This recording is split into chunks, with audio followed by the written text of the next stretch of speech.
Totoo may natatanggap kaming MOOE every month, pero nagsimula yan ever since the time na naging congressman ako. May representation, may district office.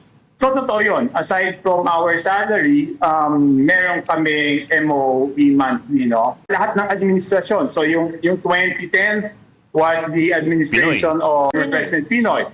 Congressman ako noong panahon ni President Duterte, meron pa rin yan. Congressman ako ngayon, meron pa din. So it's not a new invention.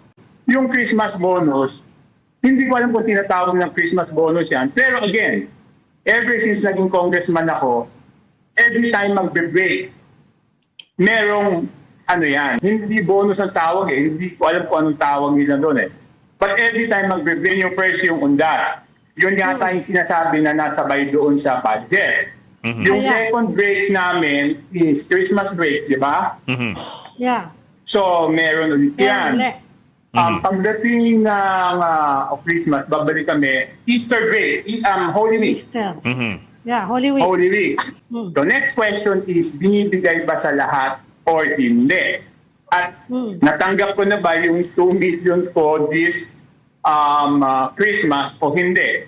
So yung akin, hindi ko alam kung kasama ako dahil wala naman akong natanggap. Yung Christmas na sinasabi yung 2, wala akong natanggap.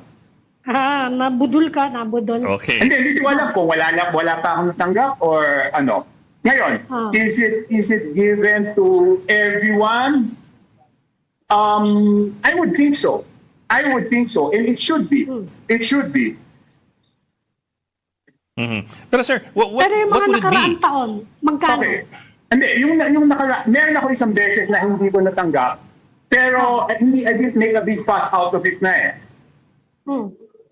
Yung break yon, yung break bago mag-eleksyon, I mean, hindi ko alam kung sino aamin doon sa mga hindi pumema sa impeachment. Lahat ng hindi pumema sa impeachment, hindi release yun. No, magtanong kayo, no? Siyempre yung mga pumema, nakatanggap yun, hindi naman aamin yun, di ba? Dapat yun regular eh. So dapat yun whether pumirma ka sa impeachment o hindi, kasi break noon ng February 5, dapat meron. Pero hindi na, I didn't make a big fuss out of it anymore. I mean, for each break, I think nasa 1.5. Naka-voucher yan, no? So ang akin ang panawagan ko sa House, no? Ang panawagan ko, let's be transparent about it. Ipakita natin, di ba? Pero yung 2, wala pa akong 2, ha? Hindi ko alam kung hanggang ngayon, budget pa ako, kaya hindi ako kasama sa... Or later release ka. Ha? Or later release ka. Sa tulo.